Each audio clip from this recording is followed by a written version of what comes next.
Hello students, I am Anil Kumar Tiwari. Welcome to my YouTube channel Anil Education.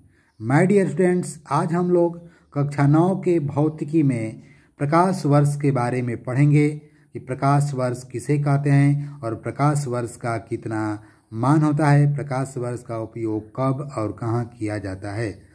तो चलिए शुरू करते हैं। प्रकाश वर्ष जिसको अंग्रेजी में लाइट ईयर कहते हैं। माय डियर स्टूडेंट्स, हमारे आकाश में जितने आकाशीय पिंड हैं, जिसको खगोलीय पिंड भी कहते हैं, एक आकाशीय पिंड से दूसरे आकाशीय पिंड के बीच की कितनी दूरी है, इसको ज्ञात करने के लिए प्रकाश वर्ष पैमाना का उपयोग किया जाता है। तो हम लोग कह सकते हैं कि प्रकाश वर्ष दूरी मापने का एक मात्रक है।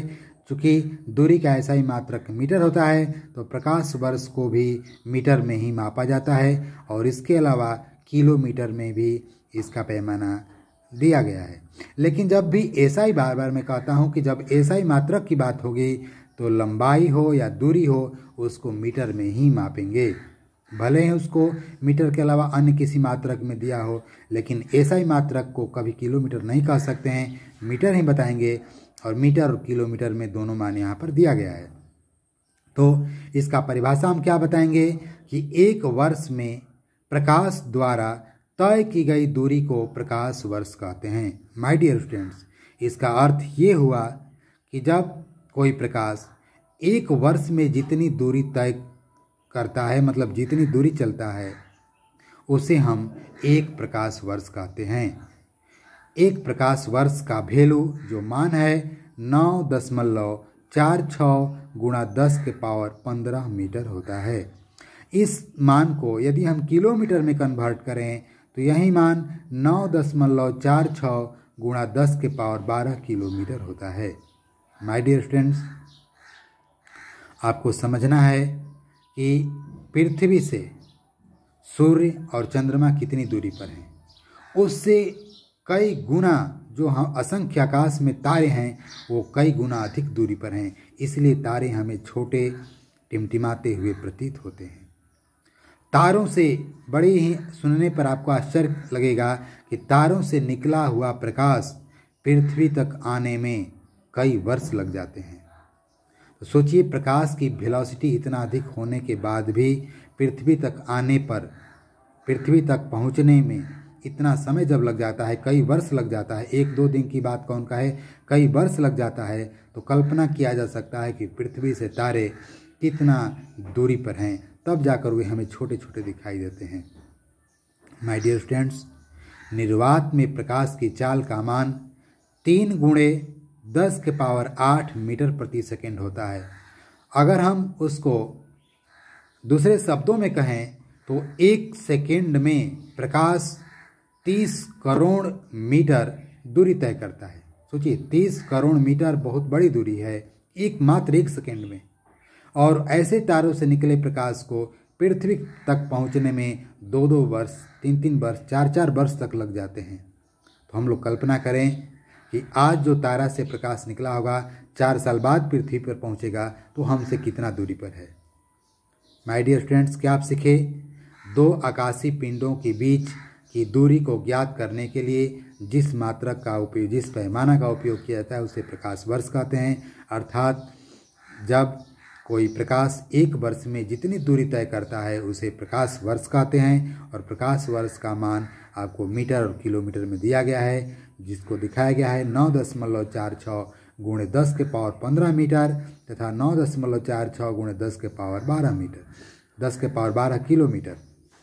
आपको दोनों पैमाना याद रखना है। जैसा पूछे उस तरह से मीटर वाला यदि पूछेगा तो मीटर वाला सही ऑप्शन बताना है, और किलोमीटर में पूछेगा तो किलोमीटर वाला बताना है।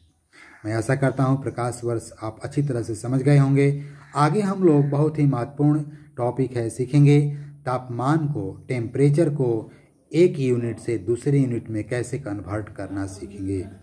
एक मात्रक को दूसरे मात्रक में कैसे बदला जाता है। यहाँ पर फिलहाल 2 ही मात्रक लिए हैं हम, सेल्सियस को केल्विन में और केल्विन को सेल्सियस में कैसे बदला जाएगा। ये महत्वपूर्ण टॉपिक है, इसे परीक्षा में प्रायः पूछा जाता है। सेल्सियस में दे देगा तो केल्विन में पूछेगा, या केल्विन में दे देगा मान तो आपसे सेल्सियस में बदलने के लिए पूछा जाता है। तो चलिए शुरू करते हैं। आपको एक अंक केवल याद रखना है अपने दिमाग में, 273। 273 मान कभी जोड़ना है कभी घटाना है, लेकिन अंक नहीं बदलेगा, 273। अब क्या करना है, सेल्सियस में मान लीजिए कि दिया रहेगा, सेल्सियस स्केल से केल्विन में बदलने के लिए सेल्सियस के दिए गए मान में 273 जोड़ देते हैं। क्या सीखे माय डियर स्टूडेंट्स, यदि सेल्सियस में जो मान दिया गया है टेम्परेचर का, यदि उसको केल्विन में बदलना होगा तो कुछ नहीं करना है। क्या करना है? कुछ नहीं करना है। तो आप कहेंगे कि कुछ नहीं करना है तो बनेगा कैसे? बनेगा बिल्कुल, केवल 273 दिए गए मान में जोड़ देना है।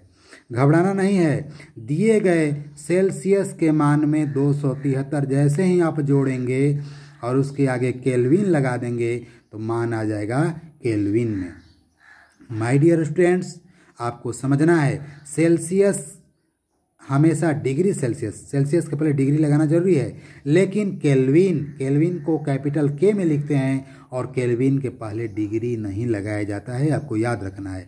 यहाँ पर एक हम एग्जाम्पल दिए हैं, 25 डिग्री सेल्सियस को केल्विन में बदलने के लिए 25 + 273 जोड़ दिए हैं और ब्रैकेट में लगाने के बाद बाहर के लिखे हैं, तो जोड़ने पर आ जाएगा 298 केल्विन। दूसरा उदाहरण है 373 डिग्री सेल्सियस को आप केल्विन में बदलें, तो अभी क्या बताए हैं, सेल्सियस को केल्विन में बदलने के लिए सेल्सियस के दिए गए मान में 273 जोड़ देना है और ब्रैकेट में घेरने के बाद बाहर केल्विन लगा देना है। बार बार मैं कह रहा हूँ केल्विन के पहले डिग्री नहीं लगाना है। अब 373 + 273 में जोड़ेंगे तो आ जाएगा 646 केल्विन। माय डियर स्टूडेंट्स, मैं ऐसा करता हूँ, आप समझ गए होंगे। अब दूसरा लेते हैं, केल्विन स्केल को सेल्सियस में कैसे बदला जाता है। तो क्या करना है, ठीक उल्टा काम करना है। केल्विन स्केल को सेल्सियस में बदलने के लिए केल्विन के दिए गए मान में से 273 घटा देते हैं।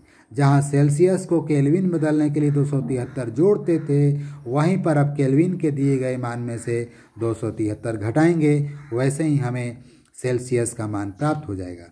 अब मान लीजिए यहाँ पर उदाहरण के तौर पर 300 केल्विन दिया है, इसको सेल्सियस में बदलना है तो 300 - 273 ब्रैकेट में घेरेंगे और सेल्सियस के पहले तो डिग्री लगाना ही है, डिग्री सेल्सियस। 300 में से 273 घटाएंगे, माइनस करेंगे तो 27 डिग्री सेल्सियस हो जाएगा। दूसरा उदाहरण है 573 केल्विन को सेल्सियस में बदलें, तो 573 में से 273 घटाकर ब्रैकेट में घेरेंगे और डिग्री सेल्सियस लगा देंगे। तो 573 कैंसिल हो गया, 500 में से 200 निकल जाएगा, तो क्या बचेगा, सीधा 300 डिग्री सेल्सियस।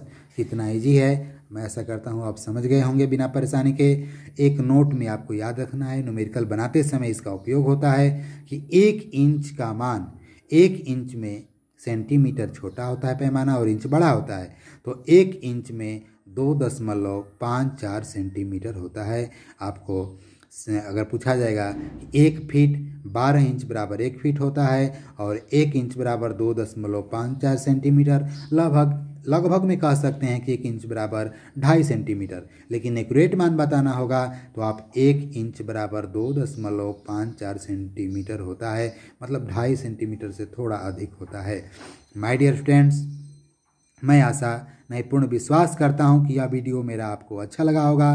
तो आपसे बस मेरा केवल इतना ही रिक्वेस्ट है कि आप देख रहे हैं और इस चैनल को आप सब्सक्राइब नहीं किए हैं तो प्लीज़ आप सब्सक्राइब ज़रूर करें, एक दूसरे के साथ शेयर करें, लाइक करें और अपना विचार कमेंट में ज़रूर लिखकर भेजें कि यह वीडियो आपको कैसा लगा, ताकि हमको फीडबैक मिले एक नया वीडियो एक नए सिरे से नए उमंग के साथ बनाने के लिए। तब तक के लिए हम लोग मिलेंगे एक नए वीडियो में नए टॉपिक के साथ।